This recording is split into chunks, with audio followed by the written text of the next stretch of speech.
Hello friends, आप देख रहे हैं आपका चैनल 6000 विद आयुष। और चलिए वीडियो को शुरू करते हैं। दोस्तों टाटा मोटर्स पे बात करेंगे। करीबन आज 1014 पर बंद हुआ, ₹5.50 की तेजी देखने को मिली, 55% शेयर चलता हुआ जरूर नजर आया है।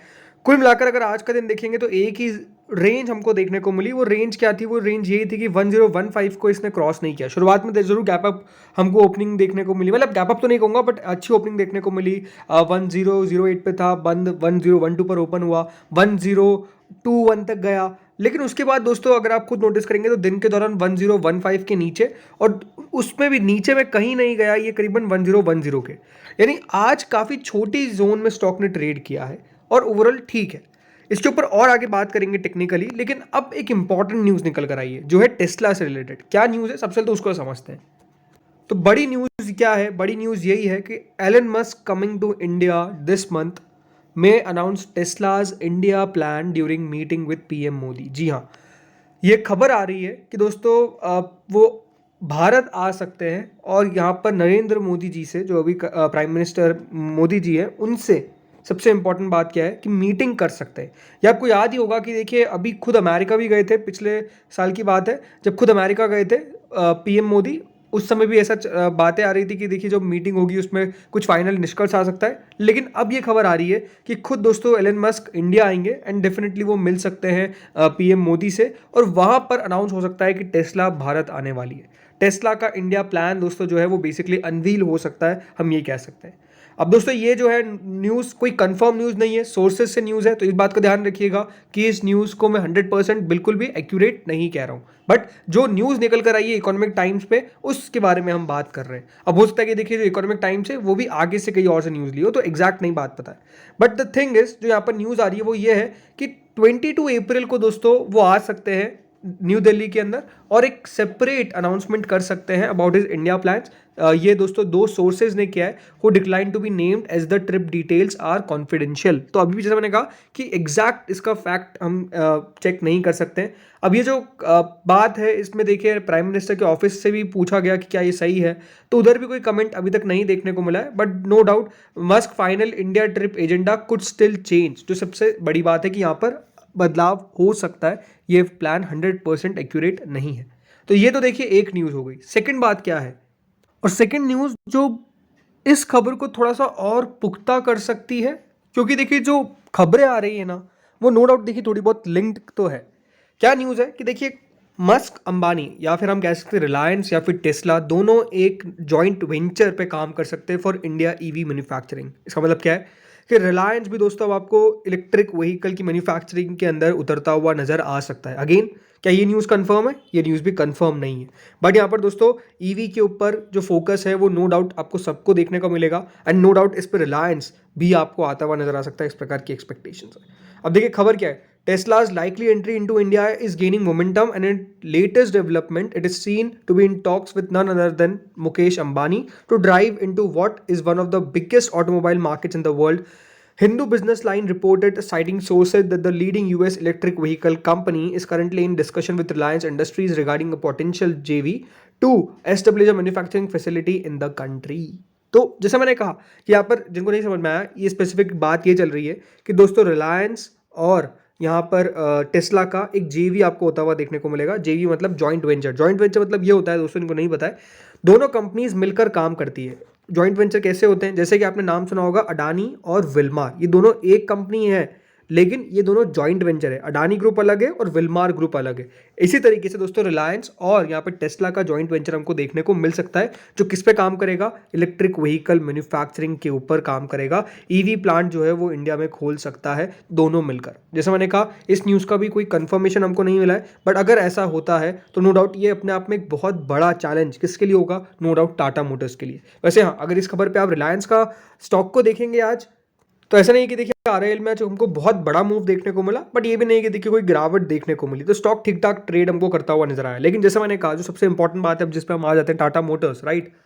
ये बात ध्यान रखिएगा, जो इंडिया के अंदर ईवी मार्केट डोमिनेंट है कौन है? टाटा मोटर्स 72% हिस्सा अपना होल्ड करता है। इसके बाद एमजी मोटर्स है, उसके बाद महिंद्रा है। ये बात ध्यान रखिएगा, टाटा मोटर्स और एमएनएम ने मिलकर लॉबी बनाई थी, दोनों ने जॉइंट मिल गए थे और कहा था कि बिल्कुल भी रिलैक्सेशन नहीं दिए जाए कोई फॉरेन ईवी कंपनीज को, फॉरेन कंपनीज को, कि वो अपने यहाँ पे गाड़ियाँ जब डालेगी या गाड़ी एक्सपोर्ट करेगी, तो इसके ऊपर कुछ ना कुछ सरकार ऐसे कोई मतलब लीनियंट तरीके से इन लोगों के लिए काम ना करे। लेकिन हाल ही में आपको पता है कि देखिए सरकार ने रास्ता क्लियर कर दिया है कि किस तरीके से फॉरेन कंपनीज इंडिया के अंदर गाड़ियां बेच सकती है। बल्कि जैसा मैंने आपको बताया कि यहाँ पर सरकार ने रास्ता, सबसे बड़ी बात क्या है, साफ कर दिया है कि यहाँ पर वो गाड़ियां भी आ सकती है, फॉरेन कंपनीज भी आ सकती है। सो नो डाउट, जैसा मैंने कहा कि यहाँ पर होगा क्या, होगा यही कि देखिए ऐसा नहीं है कि देखिए आएगा अगले दिन से गाड़ियां बनना चालू और अगले दिन से दोस्तों गाड़ियां बिकना चालू, ऐसा नहीं है, समय लगता है। बट द थिंग इज कि देखिए लॉन्ग टर्म की अगर आप बात करेंगे तो टाटा मोटर्स का मार्केट शेयर तो बिल्कुल खतरे में आएगा। बिकॉज देखिए टाटा मोटर्स का मार्केट शेयर 72% का है और देखिए यही मार्केट शेयर जो है ईटअप होगा। ये बात ध्यान रखिए कि 100% मार्केट शेयर है, राइट। 100% में से सबसे बड़ा चंक अगर टाटा मोटर्स का हमको देखने को मिल रहा है तो इसका मतलब क्या है, इसका मतलब तो यही है कि जो टाटा मोटर्स के पास 72% का हिस्सा है उसी में से कुछ ना कुछ तो जाएगा जरूर। देखिए बाकी कंपनीज का भी जाएगा, बट 72% जिसका बड़ा चंक है उसमें से जाएगा। और दूसरी बात, मार्केट शेयर तो 100% ही होगा ना, उस 110% तो होगा नहीं कि वो 10% अलग से इनके लिए रख दिया जाएगा। तो ये एक जरूर देखिए प्रॉब्लम जो है वो हमको देखने को मिलेगी। अब इस पर मार्केट किस तरीके से रिएक्शन देगा वो बात अलग है, क्योंकि ये खबर तो पहले आ गई थी। आज खबर आ गई थी कि देखिए यहाँ पर रिलायंस और टेस्ला दोनों मिलकर जो जेवी है वो क्रिएट कर सकते हैं, बट स्टॉक पे कोई ऐसा बड़ा इंपैक्ट आया नहीं आया, राइट। तो ये बात जरूर है कि बाजार उतना बहुत बड़ा इंपैक्ट नहीं दे रहा है, बिकॉज अभी तो देखिए टाटा मोटर्स लीडर है और इनके पास एक बहुत बड़ा एज क्या है कि ये फर्स्ट मूवर है भारत के अंदर। भारत के अंदर दोस्तों इनके पास बिल्कुल ईवी मैन्युफैक्चरिंग, क्या इनकी तो गाड़ियां आपको पता है इतनी तेजी से बिक रही है, राइट। और भी नए पोर्टफोलियोज ये ऐड कर रहे हैं अपनी ईवी के अंदर। तो ये बड़ा एडवांटेज जरूर आपको कंपनी के पास देखने को मिलेगा, उसमें कोई डाउट नहीं है। तो ये तो कुछ खबरें थी, लेकिन अब टाटा मोटर्स पे भी कुछ खबरें निकल कर आई आज कंपनी ने दोस्तों फिर अपना अपडेट दिया रिटेल सेल्स का, और कंपनी ने कहा कि उनका स्ट्रॉन्गेस्ट परफॉर्मेंस आया है सिंस 2009। जी हाँ, 2009 के बाद कंपनी ने इतनी बेहतरीन परफॉर्मेंस अब दी है। करीबन 81% का सर्ज इनको देखने को मिला है इनकी कुल मिलाकर रिटेल सेल्स के अंदर।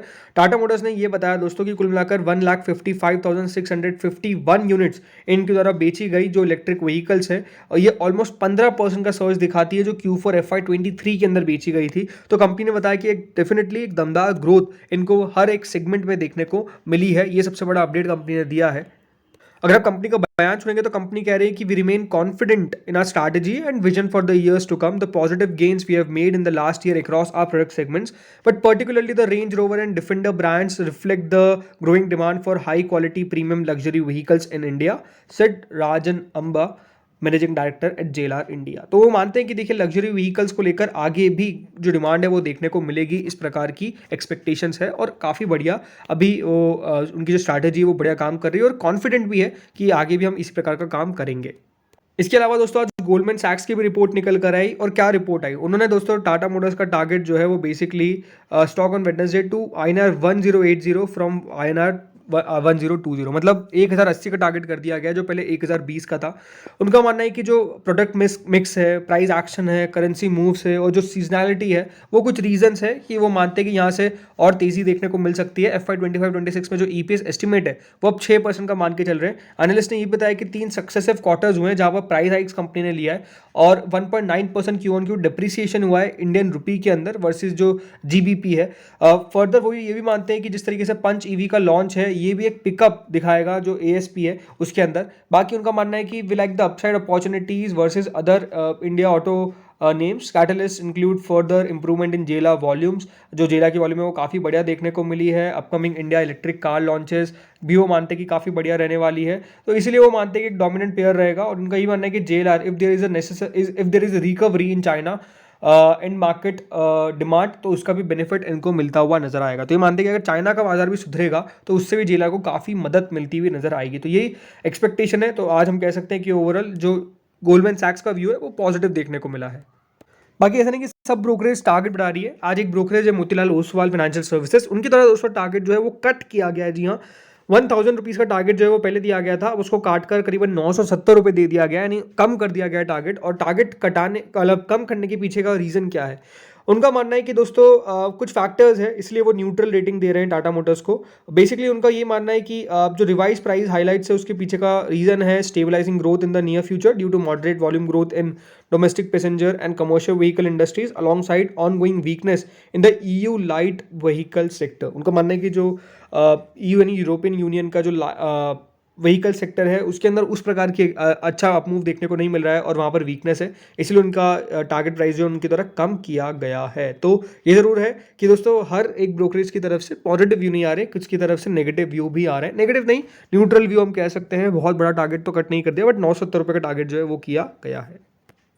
बाकी देखिए स्पेसिफिकली टाटा मोटर्स में मुझे लगता है कि ज़रूर देखिए कंसोलिडेशन देखने को मिलेगा, क्योंकि शेयर काफ़ी अच्छा चला है। मतलब आप ये नहीं कह सकते कि शेयर चला नहीं है, शेयर ने बहुत अच्छा मूव दिया है। इन्वेस्टर्स ने अगर यहाँ पर अपना पैसा मतलब शेयर को रखा, अब तो उनका पैसा जो है वो बिल्कुल बढ़ता हुआ नजर आया, बनता हुआ नजर आया, मैं ये कहूँगा। अब शेयर देखिए कंसोलिडेशन वाले फेज़ में, और कंसोलिडेशन वाले फेज़ में अगर है तो कोई प्रॉब्लम वाली बात नहीं है, राइट। आज भी अगर आप देखेंगे तो सिर्फ कंसोलिडेशन देखने को मिला, ऐसा नहीं कि कोई बहुत बड़ा अपमूव आ गया। तो मेरे हिसाब से यही है कि हाँ देखते हैं 1020 रुपये का लेवल आप कह सकते हैं एक रेजिस्टेंस के तौर पे काम कर रहा है। 1015 आप इवेंचुअली कह सकते हैं, बिकॉज उसके ऊपर क्लोजिंग आना इंपॉर्टेंट था जो आज नहीं आ पाई, राइट। तो वही लेवल है। बाकी इन खबरों के कारण भी देखिए स्टॉक एक्शन में तो रहेगा, इसमें कोई डाउट नहीं है। बाकी आप लोग बताइएगा कि आपको क्या लगता है, टाटा मोटर्स क्या 1100 रुपये होगा या फिर 1000 के नीचे जाएगा, बताइएगा कमेंट सेक्शन में। इस वीडियो में इतना ही था। Thank you friends for watching this video. अगर अच्छा लगा हो तो वीडियो को लाइक करना बिल्कुल और चैनल को सब्सक्राइब करना बिल्कुल मत भूलना।